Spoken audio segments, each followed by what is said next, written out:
Donc là, 1, 2. Donc la parashat Vayakel, elle parle des, entre autres, mais du fonctionnement du Mishkan et des sacrifices. Dans le découpage que le Chida il a fait du Zohar de Chok Israël, il a choisi des passages du Zohar de Vayakel qui vont traiter d'un sujet particulier. D'accord? Or, pour comprendre ça, il faut faire une longue introduction qu'on va essayer d'abord de faire ensemble. L'introduction, c'est que le Zohar il va extrapoler par rapport à déjà une idée simple, c'est que ce qui a remplacé aujourd'hui les sacrifices, ce sont les prières. D'accord? Ça ne veut pas dire que la prière est égale au sacrifice, mais ça veut dire qu'au moins c'est équivalent. Parce que je ne sais pas s'il y a quelque chose qui peut faire comme un sacrifice, bon c'est une autre question, mais en tout cas c'est équivalent. C'est pas égal, c'est pas identique, c'est équivalent. Or, la prière, alors vous savez tous qu'il y a 3 prières, etc. Enfin 3 prières minimum par jour, qu'il y a des jours où il y en a 4, il y a des jours où il y en a 5. Mais la prière, c'est une suite de textes qui ont été établis. C'est pas venu comme ça, on ne l'a pas inventé. Ça a été établi, la prière. Et ça a été, d'après la tradition, par les gens de la Grande Assemblée qui ont établi le texte de la prière, tel qu'on le fait aujourd'hui. Or, d'après le Zohar, et d'après la Kabbale, il y a un élément fondamental dans la prière qui s'appelle la Kavana. Alors, la Kavana, tout de suite, il faut éviter les très mauvaises traductions. La Kavana en général, on traduit très très mal, parce que du coup c'est une mauvaise traduction et ça induit en erreur. On traduit la Kavana par une intention. Il y a une grande discussion dans la Gemara de Brachot pour savoir est-ce que les mitzvot ils ont besoin de Kavana ou est-ce qu'ils n'ont pas besoin de Kavana. Et est-ce que les mitzvot, et on traduit parce qu'elles ont besoin d'une intention ou elles n'ont pas besoin d'une intention. Or c'est faux. On n'a pas de problème d'intention. Enfin, c'est pas exact. Kavana, ça vient du mot hébreu qui veut dire un kivun. Un kivun, c'est une direction. En hébreu moderne, kivenet, c'est une cible. Quand on va à l'armée en Israël, l'irot à la kivenet, c'est être capable de tirer dans la cible. D'accord? C'est vrai que pour faire un peu d'hébreu, quand on dit en hébreu, les ma'atam et kaven, quand on dit, ça veut dire, que veux-tu dire par là? C'est-à-dire, quel est le sens de ta pensée? Les ma'atam et kaven, quel est le sens de ta pensée? Quand on dit, ça veut dire, de quel côté ta pensée se dirige-t-elle, quoi? C'est-à-dire, où tu veux en venir, quoi? Où tu m'amènes? Et quand vous demandez votre chemin, vous demandez votre kivun. Donc, le kivun, c'est soit l'orientation, soit la direction. Or, la prière, c'est une chose, ce sont des textes qui ont été établis, qu'on ne peut pas changer, parce qu'ils sont là depuis très très longtemps et ils ont derrière eux une grande force, et ils ont derrière eux une grande tradition. Donc on ne peut pas changer ces textes-là. Mais, ça c'est simple déjà.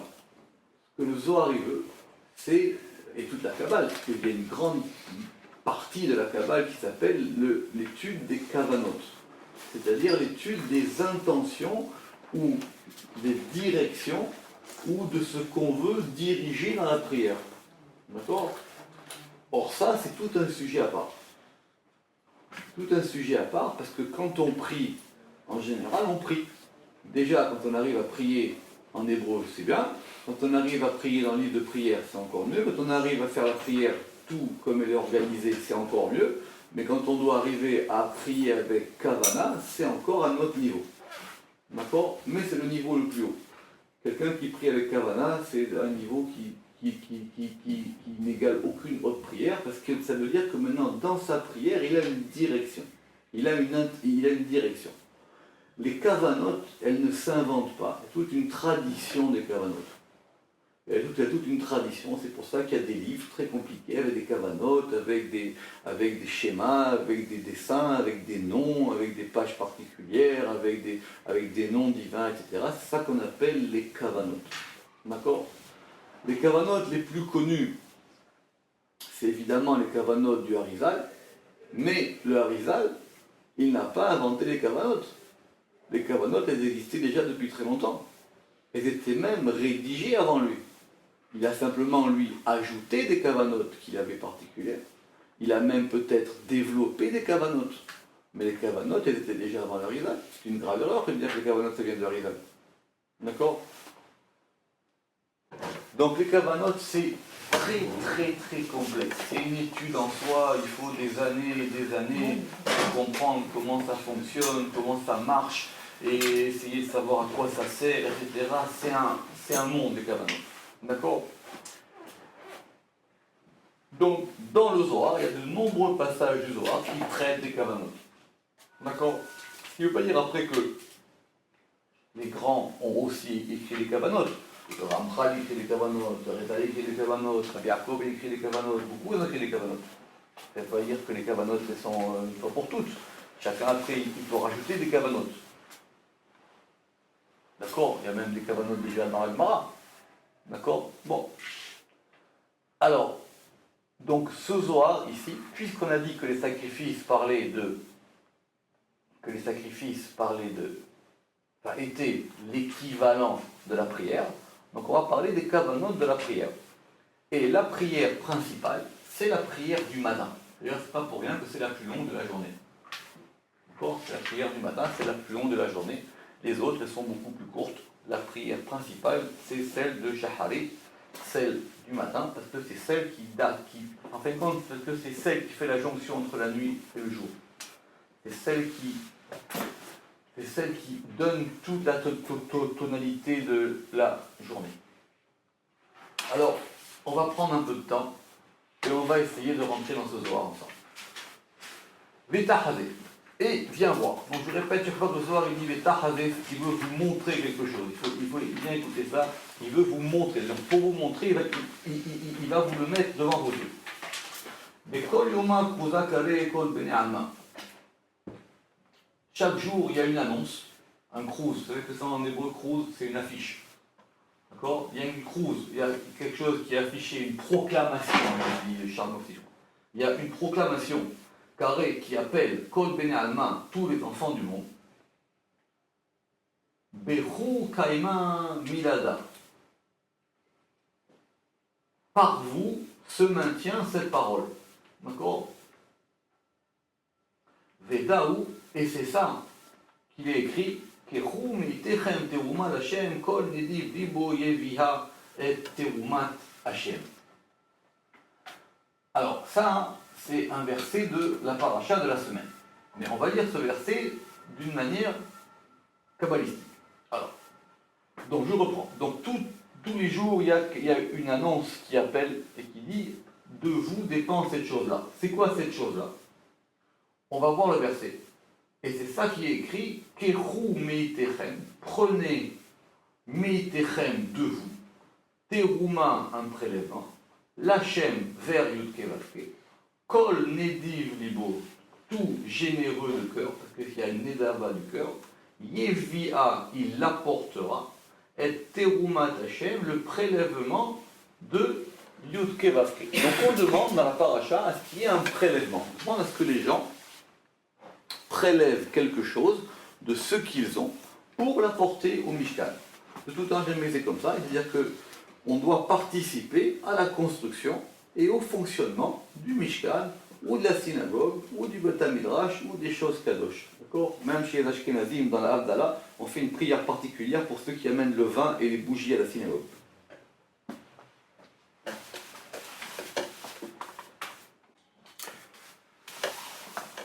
Mais, quand on regarde ce verset, on voit qu'il y a une juxtaposition de deux mots. Il y a une terouma, c'est-à-dire littéralement un prélèvement, mais nous on avait déjà vu justement dans la paracha de terouma que la terouma c'était une élévation, un élèvement. L'Hachem pour Yudke Vavke. Donc on associe deux termes. Il y a la terouma, et cette terouma, elle est pour Yudke Vavke. Donc on veut associer deux niveaux. que ce soit fait par le cœur, ça c'est commun à la prière, parce que la prière, la vraie prière se fait avec le cœur, mais il y a la prière du cœur, et cette prière du cœur, elle nécessite d'associer deux niveaux. Donc au départ, il y a un travail du cœur, c'est comme ça que ça s'appelle la prière, ça s'appelle un travail du cœur. Quand on dit un travail du cœur, on va dire des généralités, mais il faut les répéter, ça ne veut pas dire une intention du cœur, c'est un travail. Il faut travailler sur son cœur. C'est pas je fais une prière comme ça et avec mon cœur. Ça fait... Donc déjà, il faut partir du verset. Donc le verset il dit, il faut que, de façon, parce que alors, déjà techniquement, il y a des prélèvements obligatoires et il y a des prélèvements facultatifs. Il y a des prélèvements obligatoires, c'est-à-dire que vous voulez pas, que ça vous plaise, que ça vous plaise pas, il y avait des prélèvements obligatoires. Mais en plus, il y avait aussi des prélèvements facultatifs. Si quelqu'un il veut donner plus, il peut donner plus. Il y a le minimum qu'il faut donner. D'accord? C'est Rachid là-bas dans Parashat Teruma qui explique les différences. Quelqu'un il veut donner le minimum, il a le minimum. Ça c'est obligatoire. Et après, si quelqu'un il ressent le désir ou le besoin, ou il a envie, ou ça lui fait plaisir, ou peu importe, ou il a fait un vœu, tout ce que vous voulez, il va apporter un élément en plus. Cet élément en plus, pour aller vite, c'est ça qu'on va désigner par cette chose qui va provenir du cœur. Parce que la première, elle est obligatoire. Maintenant, ça peut être obligatoire et ça vous fait plaisir de remplir vos obligations. Ici, on parle simplement de quelque chose qui va venir en plus. Donc maintenant, cette terouma qui provient du cœur, on doit amener cette terouma vers Dieu. Or, ça veut dire on veut que cette terouma, qui est un côté, elle aille vers Dieu. Donc on veut mettre deux choses ensemble. Donc ça, c'est qu'on veut que deux choses se connectent. On veut que deux choses s'unissent. En gros, c'est le but de la prière. On veut que notre volonté ou que notre émotion du cœur, elle atteigne son but. Dans les sphirotes, c'est qu'on veut relier Tiferet avec Malchut, ou plus précisément Malchut avec Tiferet. On veut que Malchut, elle monte vers Tiferet. C'est ce qu'on appelle, ce qu'on met dans la prière, l'échelle du Yichud Kosher de Roshrinite, c'est-à-dire qu'on veut associer Dieu à la résidence divine. Alors, le Zohar, il dit, Veitema de Kasham, il a l'aïchou. Tu peux dire cette chose, elle est très dure maintenant. Comment tu me demandes à moi de faire une chose pareille? Comment le Ramakosi pose la question au Zohar, il dit, mais comment tu peux me demander? Il dit, c'est inhumain. Comment tu peux demander à un homme de vouloir apporter quelque chose qui soit très très haut vers Dieu et d'arriver à ce degré-là? Il dit normalement c'est même pas lié, c'est pas possible, c'est pas humain. Alors c'est pour ça qu'il y a marqué Kol Nediv Lev Yevia. Tout généreux de cœur, Yevia, il apportera. Autrement dit, cette chose-là, elle n'est pas inaccessible. Elle dépend du cœur. Elle va dépendre de votre degré à vous. Elle est liée à un degré de cœur. Mahu Yevia, ça veut dire quoi? Il l'apportera. Et là, Meacha ou Lifna Rat Razal et Tseluta. Et de là, on apprend le mystère de la prière. Parce qu'on ne dit pas, le Rama qui nous dit, parce qu'on ne dit pas on unira. Pas qu'on veut unir, c'est qu'on veut apporter, c'est-à-dire qu'on veut rapprocher littéralement. On veut rapprocher. Donc, c'est possible pour n'importe quelle personne. Et de cette chose-là qu'on apprend pour le Mishkan, on l'apprend aussi pour la prière. La prière, c'est apporter quelque chose vers Dieu. Des barnaches, parce que l'homme, ou un homme, des dachil les marais, qui craint son maître, ou mechavin, donc ici, qui oriente, moi j'ai traduit, et qui va orienter son cœur, libé, ou l'aouté, et sa volonté, bitseluta dans la prière. Donc il faut une orientation du cœur et de la volonté. Akin tikuna delela, par cela, il peut arranger des choses en haut, kama doukimna, comme on l'a établi. Le Rama qui dit que la prière, elle monte degré après degré. Elle va lier des éléments dans les mondes supérieurs jusqu'à arriver dans l'en haut. Ça veut dire qu'on n'imagine pas ce qu'on peut faire par une prière. C'est pour ça qu'on dit que Dieu il a besoin de la prière des sadikim, mais ça veut dire que c'est quelque chose qu'il Il n'y a que l'homme qui peut faire ça. Même les anges, ils ne peuvent pas. C'est pour ça que dans la Kedusha, on dit que Kebutsemata, c'est-à-dire que c'est les anges, ils attendent que nous, on fasse ça pour s'associer à nous. Parce qu'ils n'ont pas cette force-là. J'ai marqué plusieurs fois dans le Zohar. Ils n'ont pas cette force-là. Ils attendent, ça dépend de nous. Ils peuvent s'associer à nous, c'est ça qu'on dit dans la Kedusha. Malachim Amouné Malay, l'Israël Kebutse Mata, Veyachad, et on le dit, ils le font ensemble, c'est-à-dire que c'est le haut qui dépend du bas. Donc quand un homme y prie, c'est clair qu'il ne faut pas le déranger. C'est clair qu'il ne faut pas l'embêter, parce que c'est un truc kadosh. Il y a un homme, il prie, il peut faire des grandes choses en priant, et il peut faire beaucoup plus que ce qu'on peut imaginer, même que les malachim, ils peuvent faire. C'est ça qu'il dit aux Zohar. Il dit, mais tu me dis c'est impossible. Il dit non, ça dépend du cœur. Ah, ça dépend du cœur, et si quelqu'un, il est capable de prier avec des kavanotes dans son cœur et dans sa volonté, il peut arranger des choses en haut comme personne ne peut le faire. Alors maintenant, on va prendre un exemple. On va aller assez vite. On va voir des exemples un peu concrets. Alors, Bekad Mita, au commencement, Beshirim Betushbechan de Kaamrim Alachim Ilaim Leela. Donc, au commencement, donc c'est-à-dire cette partie qui commence à Odou, avec des chants et des louanges, des Kaamrim Malachim Ilaim Leela, que disent les anges supérieurs en haut. Alors vous dites, mais pourquoi les anges? Parce que quand nous on fait ces prières-là, les anges ils se joignent à nous pour les faire. D'accord? Donc on va commencer maintenant, une fois qu'on a fait cette première partie jusqu'à Odou. À partir d'Odou maintenant, on va commencer par faire des louanges. Au commencement, c'est... Alors, Khalak, pourquoi il a dit ici? Parce qu'apparemment il considère ici que la première partie, elle est à part. D'accord? Mais ici, parce que ce qu'on veut, c'est joindre ces 2 degrés ici. Or, la première partie, elle n'est pas là pour ça. La première partie, elle est d'abord pour nettoyer. Déjà, il faut nettoyer la maison, donc il faut déjà commencer à faire du ménage, organiser tout ça, les corbanotes, la hakeda, les kétorets, tout ça, on arrange la maison, on la parfume, on fait un peu d'ordre dans ce qui se passe. Ou Béaou Sidoura de Touchbachan, et par cet ordre de louange, parce que ces prières-là, elles sont dans un ordre. D'accord? Donc pour ceux qui veulent voir cet ordre-là, donc on va commencer par Odou. D'accord? On commence par Odou.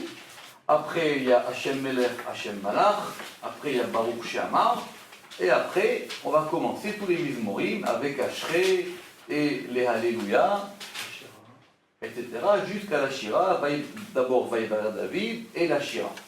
Donc effectivement, Uberu Sidura des Touchbachan. Et maintenant par cet ordre, donc il y a un ordre de louange des Kaamré Israël et Tata. Puis Israël, ils vont dire en bas.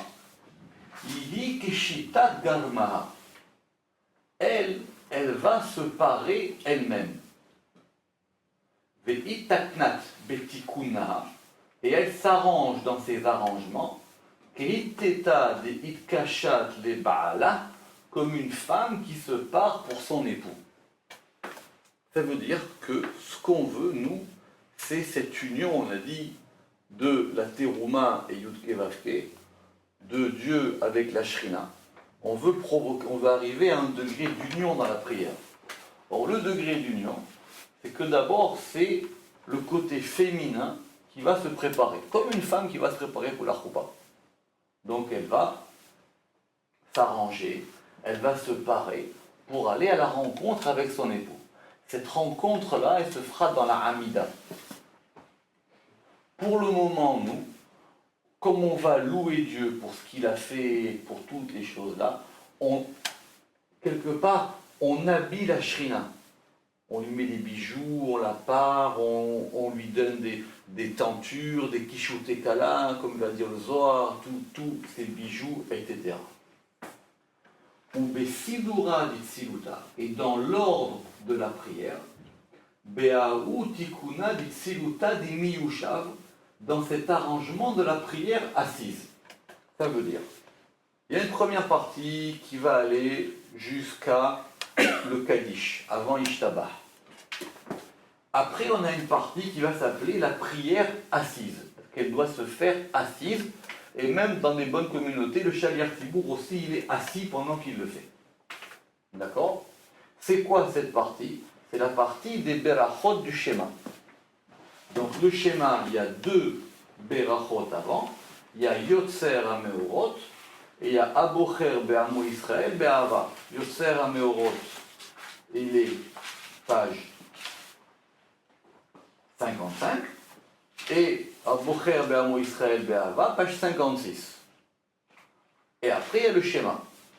Donc, premier arrangement, d'abord, on arrange de façon générale la Shekhinah.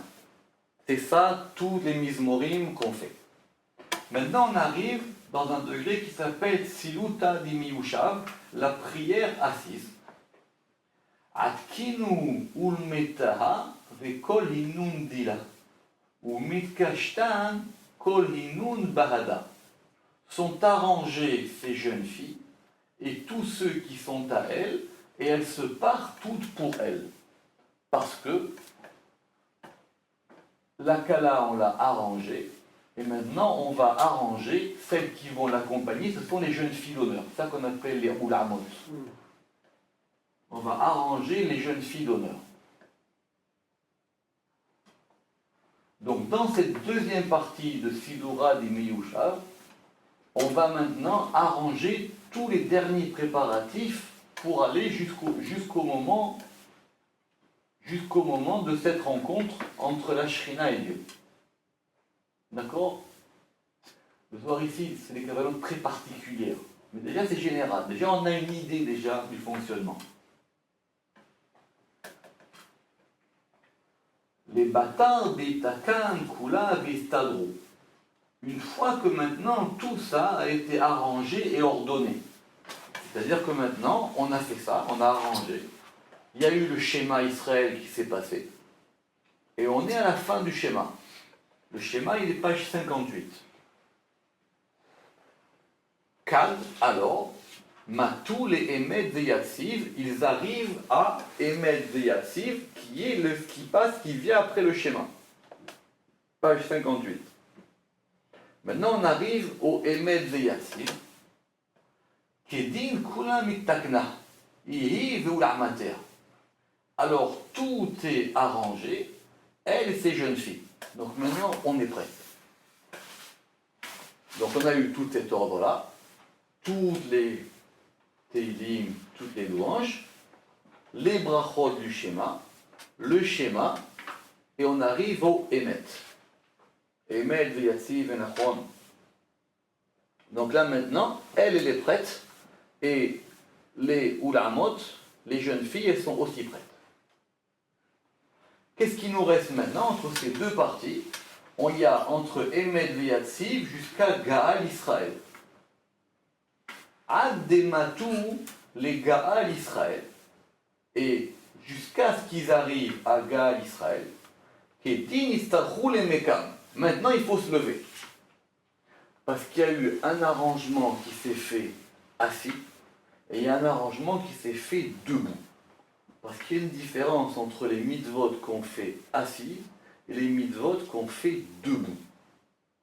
Les mitzvot qu'on fait assis, c'est quand on veut recevoir une chose. Enfin, debout, c'est compliqué. On va voir qu'il y a une différence entre les tfilotes assises et les tfilotes debout.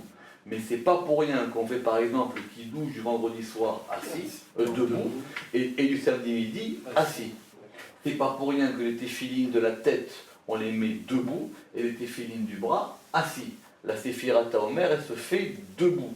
Le Birkat Hamazon, il se fait assis. C'est 2 degrés différents. Et à chaque fois, ça dépend du degré de la mitzvah. Il y a des mitzvot qui se font assises et des mitzvot qui se font debout. C'est 2 degrés différents. Donc jusqu'à présent, maintenant, on était assis. C'est-à-dire qu'a priori, on est en position de réception. Donc on est assis. Et maintenant, quand on arrive à Gaal Israël, il faut que maintenant, Istarach Lemitam, il faut se lever. Il faut que se lever, Kula al-Kayemu, c'est-à-dire c'est-à-dire maintenant on se lève dans son maintien. C'est-à-dire que maintenant on a établi une stature et on va se lever dans cette stature-là.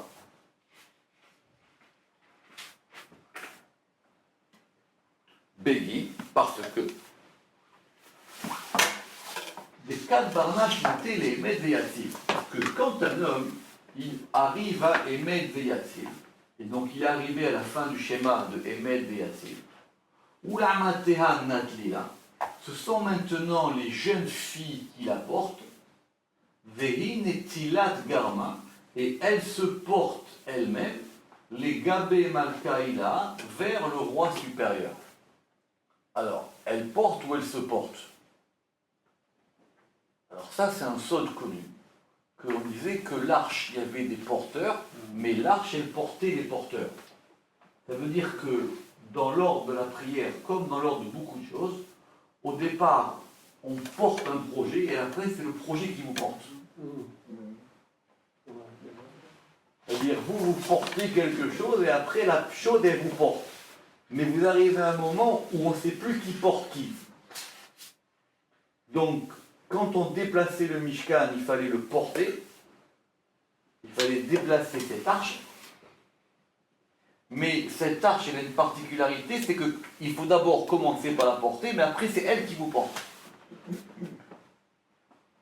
Donc nous, on a organisé ça. Maintenant, elle est prête.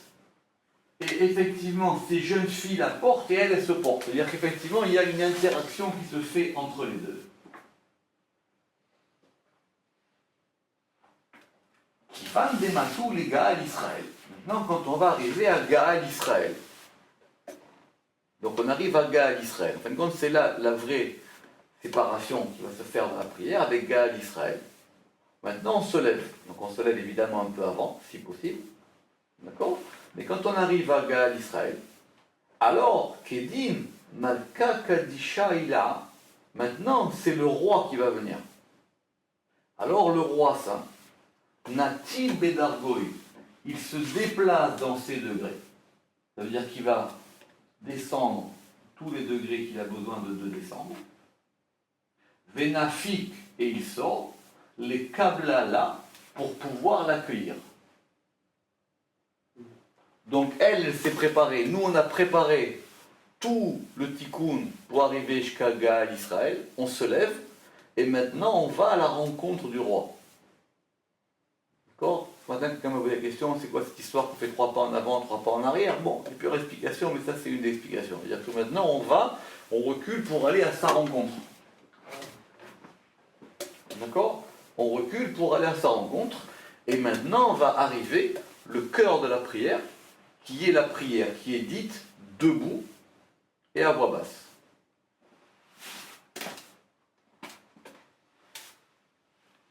Alors, on arrive maintenant dans ce degré de la Hamida, qui est maintenant l'union. C'est-à-dire, nous on a préparé des choses et maintenant on se retrouve face au roi. Et il y a le roi, comme dans un mariage, ils vont être là ensemble les deux. Et cette union, elle va durer pendant 19 berachot, pendant 19 bénédictions. Et cette union, elle va se faire dans le Sim Shalom, d'après la plupart des commentateurs. Quand on arrive à la fin de la Hamida dans le Sim Shalom, on va dire que Dieu, il donne la paix entre nous et Israël, qui nous donne la Beracha, c'est la fin de la Hamida. Et là, c'est le degré de cette union qui va se faire. En incluant la bracha dernière. La bracha dernière, c'est Amevalech et Amo Israël Bashalom. Que chaque bracha est fait. Et nous, Vehanan, et nous, mais Kame Malkaïla, nous on est devant le roi supérieur, Baïnan les Kaïma Kiuna, nous devons nous maintenir sur nos maintiens, Be'emata Bera'ada, avec terreur et tremblement. C'est pour ça que quelqu'un qui prie, on n'a pas le droit de passer devant lui. Derrière, il y en a qui permettent, il y en a qui ne permettent pas, dans la Hamida. Et là, on est devant le patron, donc il ne faut pas qu'on élève la tête, etc. Maintenant, on est devant le patron et on va parler avec lui, ou on va essayer de lui dire des choses, ou on va demander qu'il nous parle. Donc, dans la Hamida, maintenant, il faut avoir, comme dit le Zohar, Aimata Verada, C'est-à-dire qu'il faut, comme il a dit, les yeux baissés, le cœur vers le haut, les pieds joints. Et ça, on n'a pas besoin de ça dans la prière assise. La prière assise, c'était la préparation. Maintenant, dans ce degré de la Hamida, là maintenant, on est devant le patron, on a le droit, effectivement, de rien faire par rapport à ça. D'accord? Tout Déa. Parce que, alors, au shit yemine les gaba, lui, il va étendre sa droite vers elle, ou les bâtards smalés, et ensuite sa gauche, des shavas, des chavela techut recha, qu'il place sous sa tête. Ok? Alors, c'est compliqué parce qu'il y a plusieurs manières de voir les choses dans l'union. Est-ce que c'est d'abord la droite et après la gauche, ou est-ce que c'est d'abord la gauche et après la droite? D'accord? Donc, si on dit que la droite c'est chesed, et après la gauche c'est gevura, il y a un côté c'est d'abord le chesed et après la gevura. Donc il y a un côté où c'est d'abord lui qui étend sa main droite, et après la main gauche, qu'il va mettre sous sa tête. Or, dans le verset, c'est l'inverse. Dans le verset, c'est Semolo tachat le roshi. Il y a marqué là-bas la main gauche sous la tête et avec la main droite, il s'enlace. Donc, il a mis là-bas la gauche avant la droite. Donc, ici, c'est l'ordre inversé. Parce que dans la Hamida, on commence par le côté droit. Dans la Hamida, on commence par le côté droit. Alors, il faut maintenant qu'on analyse un peu comment se fait la Hamida. La Hamida, elle a une structure universelle qu'il faut connaître. La Hamida, toutes les Hamidotes de toutes les prières, sauf Rosh Hashanah et 5 Kahapa, elles sont toutes faites sur le même modèle. Il y a 3 brachot d'introduction qui ne bougent jamais, qui sont Magen Abraham, Mehaye Ametim et Ata Kadosh, et Haïla Kadosh. Ces 3 premières berachot, elles ne changent jamais.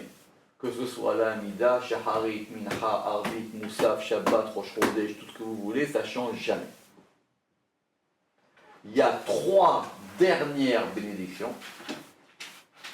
qui sont Retse, Modim et Sim Shalom, qui elles non plus ne bougent jamais.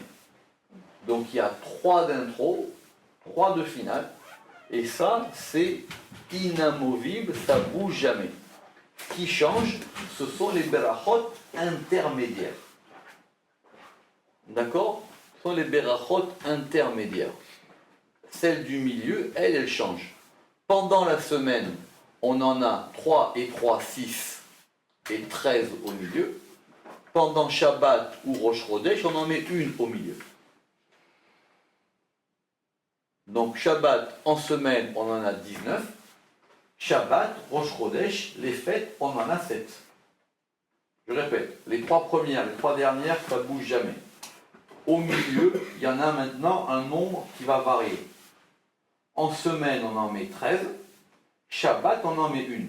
Rosh Chodesh, on en met une aussi. Les fêtes, on en met une aussi. Elle va changer, évidemment, ça ne sera pas la même. Même Shabbat, les 3 prières, elles vont changer. Mais ça ne bouge pas. La structure est toujours la même. Donc il nous faut 3 et un élément central. D'accord? Les 3 premières, elles ont une structure simple. C'est que la première beracha, c'est Magen Abraham. Donc on commence par le côté chesed. On demande à Dieu, effectivement, d'aller par rapport au côté de Abraham. La deuxième, c'est Mehaye Ametim, c'est Yitzhak, c'est la Gevura, puisqu'elle commence par Ata Gibor, page 61 si vous voulez. La deuxième, Ata Gibor, c'est Yitzhak, et la troisième, Ata Kadosh, c'est Yaakov.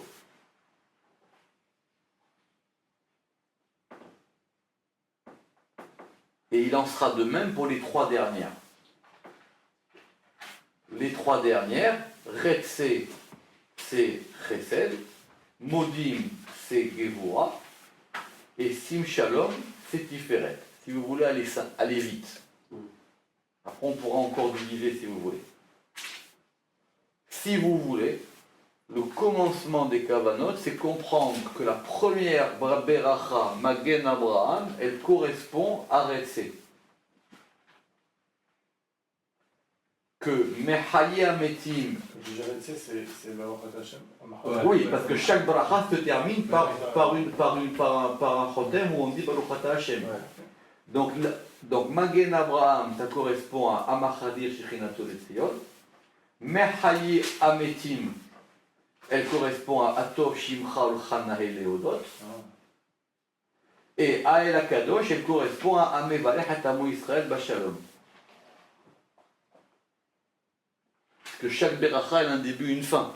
Mais elle se termine par le moment où on dit Baruch Ata Hashem. Donc l'ordre ici, c'est que c'est d'abord la droite et après la gauche. De même, ceux qui font, comme il dit le Rambam, dans les Chot Tefila, ceux qui ont l'habitude de prier avec les mains les unes sur les autres, on met la main droite sur la main gauche. D'accord ? Il y en a qui prient en mettant les mains comme ça sur le ventre ou auprès du cœur. On met la main droite sur la main gauche. Donc d'abord c'est la droite, d'abord c'est Magen Abraham. Ensuite c'est la gauche, c'est-à-dire c'est Ata Gibor. Ulbatar ithabeku tarvaiu kehada benchiku. Et après, ils vont s'enlacer les deux avec des baisers, et c'est Ata Kadosh. Et d'abord, il étend sa droite vers elle, puisque maintenant c'est l'union. D'abord, il étend sa droite vers elle. Après, la gauche dans Ata Gibor. Et maintenant, ils vont s'enlacer dans Ata Kadosh. C'est ça le degré des baisers. Pourquoi c'est le bon verset du verset Parce que le verset, il dit c'est Monotachat Hiroshim et Lutachat Bekani. Le verset commence par la gauche. Oui, et pourquoi alors maintenant le verset commence par la gauche? Parce que c'est un autre ordre. C'est une autre kavana là-bas. Là-bas, c'est l'autre kavana. Là-bas, c'est un autre mouvement. Nous, ici, on a un mouvement qui est droite, gauche, centre. Et le verset là-bas, il a donné un ordre qui était gauche-droite.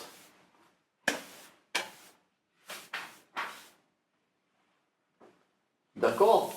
Donc là, maintenant, dans ces trois premières berachot, on a organisé maintenant. C'est pour ça que ces trois premières berachot, elles forment un tout, et on ne peut pas s'interrompre. Si jamais on devait s'interrompre. Ces trois premières berachot, elles ont formé un tout. Vehilin, Inun, et donc voici, ce sont les Tlad Kadmaïta, les trois premières. Uba et Barnage, et l'homme, il doit placer son cœur et sa volonté. Ulkavna bekol ane tikunin vesidurin et seluta, et s'orienter et dans toutes celles-ci vers tous ces ordres, les arrangements et les prières. Ulkavna bekol ane, et s'orienter. Et ça, dans tous ces ordres et arrangements de la prière. Puisque c'est effectivement ces trois premières-là qu'il y a beaucoup de kavanot, si on veut regarder dans le détail. Oui, c'est là où il y a le parce que c'est là, effectivement, c'est l'élément principal, puisque d'abord, c'est celle où on se prosterne, la première déjà, dans Magen Abraham. D'ailleurs, vous remarquez qu'on se... Non, c'est pas pareil. Dans le début, on se prosterne dans Magen Abraham. C'est-à-dire que maintenant, il va avoir la bouche et le cœur et la volonté qui sont unis. Donc toute la prière, elle a été pour ça maintenant. On est arrivé à ce degré-là maintenant, de cette union qui se fait dans Ata Kadosh. On a uni le roi avec la reine. Ashta. Alors maintenant, de Malka ilaha ou matronita inun bechibura bechedva behinun neshikin. Maintenant que le roi supérieur et la reine, ils sont dans le lien par la joie et par ses baisers. Maintenant qu'on est arrivé à ce degré-là de Ata Kadosh, man de istarchou le mishal sha'alti nishal. Celui qui doit demander des demandes, il demandera. Parce que maintenant c'est un moment de volonté. À partir de maintenant, on va pouvoir commencer dans les berachot qui arrivent, les 13, à demander pour nous. Maintenant, on va commencer à demander pour nous. Et c'est ça l'ordre des Belachot qu'on a après. Où on va demander pour la santé, pour la réfoua, pour la réussite, pour la délivrance, pour sortir de la galoute, pour triompher de nos ennemis, pour que l'année soit prospère, etc., etc. C'est ça l'ordre des 13 Belachot qui viennent après. Maintenant qu'on a fait cette union, qu'on a fini à Takadosh, ça s'appelle maintenant un Et Ratson, ça s'appelle un moment de volonté. Parce qu'effectivement, on a réussi à faire cette union. Et maintenant, dans les bénédictions qui arrivent, à Tachonen, on va demander l'intelligence. Après, on demande la Teshuvah. Après, on demande le pardon. Après, on demande la Géoula. Après, on va demander la santé. Après, on demande la Parnassa. Après, on demande être rassemblés. Après, on demande à ce qu'il y ait de la justice pour nous. Après, on demande à ce qu'on soit débarrassé de nos ennemis. Après, on demande à ce qu'on soit relié au tzadikim. On demande à ce que Jérusalem soit reconstruite. On demande à ce que le royaume d'Israël revienne. Et on demande à ce que nos prières soient acceptées. Ce sont les 13 berachot intermédiaires qui viennent après. On peut rajouter, je crois. On peut rajouter à l'intérieur. À l'intérieur. À l'intérieur, après ça dépend où est-ce qu'on veut rajouter et quand on veut rajouter. Mais on ne peut pas rajouter de beracha. Non, bien sûr. On peut rajouter des demandes autant qu'on veut. Mais si on veut rajouter une demande pour quelqu'un qui est malade, alors il faut le faire dans la réfoua. Si on veut rajouter une demande pour quelqu'un qui veut faire teshuva, on va rajouter dans Hachivenu. Si quelqu'un il veut avoir que Dieu il aide à comprendre des choses, on va rajouter dans la Tachonen. Quelqu'un il veut réussir dans la Parnassa, il faut qu'il rajoute dans Batrenu. Quelqu'un il veut se débarrasser de ses ennemis, ça sera dans la machine, mais l'endroit où on peut rajouter le tout sans se tromper, c'est dans Shema Kolenu. D'accord. Ouais, puisqu'on demande. Que c'est Shomer Tefila qui écoute la prière. Et là, on peut rajouter tout ce qu'on veut. On peut effectivement, dans ces 13 berachot là, rajouter tout ce qu'on veut. Pourquoi Shabbat, il n'y en a qu'une? Parce que Shabbat, maintenant, tout est lié dans Shabbat. Et Shabbat, apparemment, on a moins de demandes personnelles que la semaine. Les demandes personnelles, c'est la semaine qu'on les a. D'accord? Bien que Shabbat aussi, on puisse demander, mais il vaut mieux demander en semaine que Shabbat. Donc, et c'est pour ça que Shabbat, il y en a une. Mais ici, nous, on a mis 13 au milieu pour faire ça. Donc ça, on est arrivé toute la prière jusqu'à ces 3 premières berachot, jusqu'à Atakadosh. Maintenant, on a les 13 qui sont pour nous, où on demande. Et maintenant, comment est-ce qu'on ressort maintenant? Alors, Veyatkin barnage garmé les mefag mikamayo. Et l'homme, maintenant, il s'arrangera lui-même pour sortir de devant eux. Parce que maintenant, il y a eu l'union du roi et de la reine. Nous, on a demandé maintenant ce qu'on veut, et maintenant, il faut qu'on prenne congé. Ah, pardon. Kivan deshaïl barna sheretou. Pardon, un paragraphe avant. Maintenant, puisque l'homme, il fait ses demandes, il a demandé, et il fait ses demandes devant le roi et la reine, maintenant, il va devoir s'arranger lui-même dans sa volonté et dans son cœur pour les 3 dernières. D'accord? Maintenant, on a demandé ce qu'on avait à demander. Maintenant, pour pouvoir ressortir et clôturer cette histoire, on a besoin de 3 autres berachot. Pourquoi? Pour éveiller la joie qui est enfouie,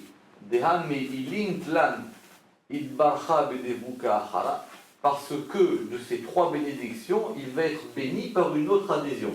Pourquoi? Parce que si on dit que les 3 premières, elles ont fait tout le travail, nous on a demandé maintenant tout ce qu'on avait à demander. Pourquoi j'ai besoin de 3 autres en plus? Parce qu'il y a un autre degré d'union qui va se faire dans les 3 dernières. Donc dans ces 3 dernières, maintenant, on veut avoir un autre degré d'union. Alors il y en a qui disent qu'il est plus haut, il y en a qui disent qu'il est moins haut. D'accord? Mais on veut arriver jusqu'au Sim Shalom. C'est pour ça que Birkat Kohanim, on la met dans la 2e. D'accord? Et c'est pour ça que, d'accord, Birkat Kohanim, on la met dans la deuxième.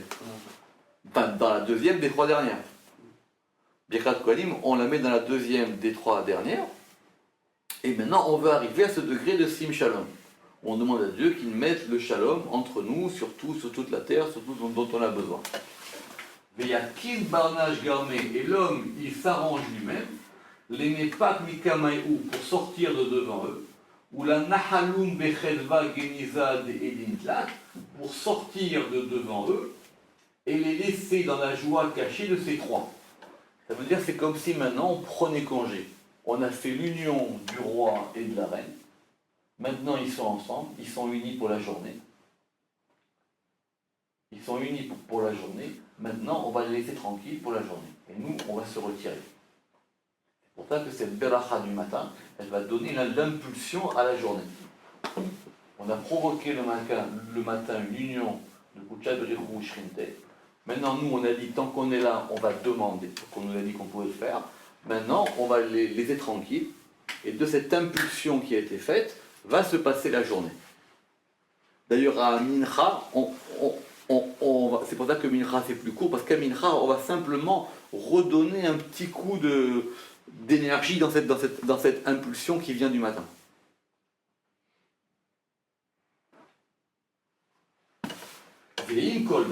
Et avec tout cela, que sa volonté soit que les inférieurs soient bénis, mais par ces bénédictions de la joie enfouie.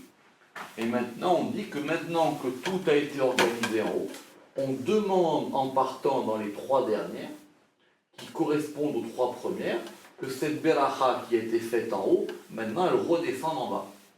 C'est pour ça qu'on dit Amevalech et Amo Israël, Bashalom, et d'ailleurs même dans cette beracha de Sim Shalom, dans cette beracha de Sim Shalom, on dit Alenu ve'al kol Israël amecha. Et elle se termine par Amevalech et Amo Israël Bashalom, que Dieu y bénisse le peuple d'Israël. D'accord? Alors ça, c'est la Hamida. Donc maintenant, tout ça pour arriver jusqu'à la Hamida. Très bien? Donc ça déjà, c'est la plus grande partie de la prière.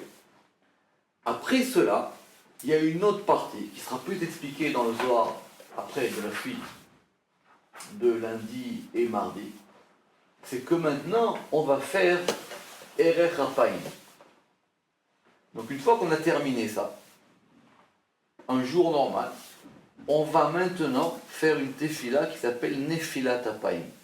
La Hazara, elle intervient en quoi La Hazara, elle intervient pour donner une force à cette prière-là.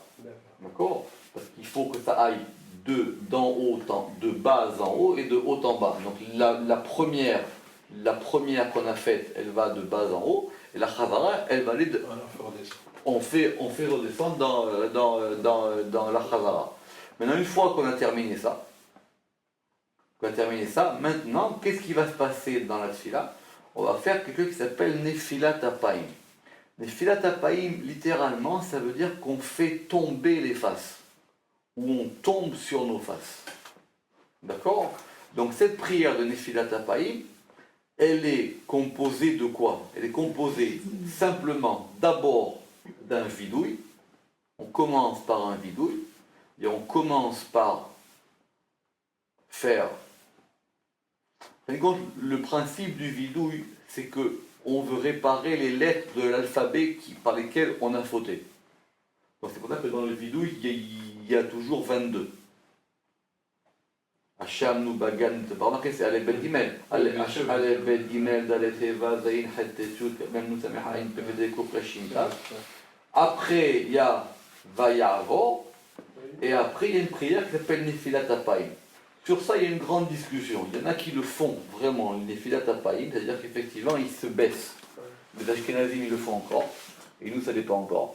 Nefilat Hapaim, où on mettait, où on met la main comme ça, et on baisse la tête comme ça. Il y en a un qui était comme ça. Oui, ça c'est les Ashkenazim qui font ça. Nous, on ne fait pas ça pour d'autres raisons. Mais qu'est-ce qu'on veut maintenant? une fois qu'on a fait ça, il faut qu'on fasse monter notre Neshama dans Nefilat Apayim. Vous aurez dit que c'est une prière très dangereuse. Vous savez que celui qui ne sait pas la faire, il faut qu'il la fasse vite. Ce Nefilat Apayim. Ou Kedin Itztarir, et c'est pour ça que maintenant il doit, les midpal à l'anpouille, il doit tomber sur ses faces, ou Mimsar Nafché, et il doit transmettre son âme, Besha'ata de Inakta Nafshin Veruchin, au moment où elle prend les âmes et les esprits.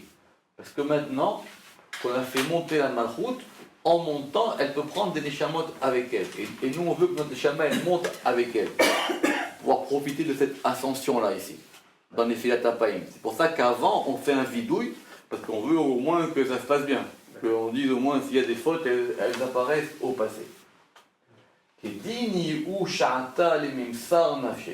Alors c'est le moment de transmettre son âme. Parmi ces âmes qu'elle prend, car alors, c'est le bouquet des vies comme il se doit. On va terminer cette notion. C'est quoi le Tzro Achaim? Alors c'est une notion qu'on dit par exemple dans la Shkaba. Yinishmatot Tserura Bitzro Achaim. D'accord? Tzro, c'est presque un faisceau, c'est presque un bouquet. C'est l'endroit d'où proviennent toutes les âmes. D'accord? Quand Korach il a fauté, Dieu qu'est-ce qu'il a fait? Là-bas c'est marqué qu'il est tombé sur sa face. Pourquoi?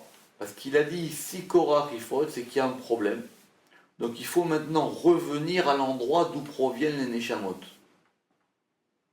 Donc il dit maintenant il faut faire remonter les âmes dans ce degré-là qui s'appelle le Tzror Achaim. Que quand quelqu'un y décède, on veut que son âme, elle retourne à l'endroit qui est le générateur des âmes. Et c'est ça le Tzror Achaim. Or ça c'est une demande, parce que c'est pas évident que ça arrive. Que son âme, elle revienne à cet endroit-là. Qui est en gros la source de génération de toutes les âmes. Donc nous on veut faire remonter cette Neshama-là à ce degré. C'est d'ailleurs pour ça qu'on ne fait pas non plus de Kaddish entre la fin de la Hamida et les Tachanonim. Après les Tachanonim, on va faire un Kaddish, et après maintenant, on aura d'autres degrés pour pouvoir redescendre, pour pouvoir effectivement c'est pas qu'on redescend, c'est que maintenant qu'on a fait le bâtiment, il faut maintenant le consolider. Donc on consolide ce bâtiment jusqu'à Alenu les Shabéach, qui est la dernière. D'accord? Et juste pour ça, c'est l'une des raisons pour laquelle normalement il ne faut pas faire de Kaddish après Alenu les Shabéach. Ce Kaddish après la Rizal, il est pas bon du tout. Comment on le fait alors? Et parce que c'est un mauvais minad. Alors il y en a certains qui ont obligé de le faire parce que ce Kaddish il ne sert à rien. Parce qu'un Kaddish il est là pour faire monter une chose. Or une fois qu'on a fait Barechou et Alenu les Shabéach, ça suffit. Tu veux faire un Kaddish, alors soit tu fais une étude ou tu dis un petit mot de Torah et tu fais un Al Israël. Pourquoi on fait un Kaddish après avoir étudié? Parce qu'on veut faire monter l'étude qu'on a faite. D'accord? Or là maintenant, tu n'as plus rien à faire monter. Donc ce Kaddish il sert à rien là-bas. On zappe l'étude à chaque fois quoi. Ah, normalement, dans les bonnes communautés, il y a un, il dit. Quand ils font un Kaddish après Alenu, c'est pas l'Israël, c'est un Kaddish pratique. Exactement. Alors justement, l'avantage c'est que si après Alenu Shabéach, tu dis 2 mots de Torah, non seulement ton Kaddish il est valable, et en plus tu as gagné de faire un Kaddish à l'Israël au lieu de faire un petit Kaddish qui ne servait à rien. D'accord? Bon, les Kavanot c'est un grand sujet, mais là déjà on est rentré là-dedans. Baruch Hashem, Baruch Adonai Leolam, Amen ve Amen.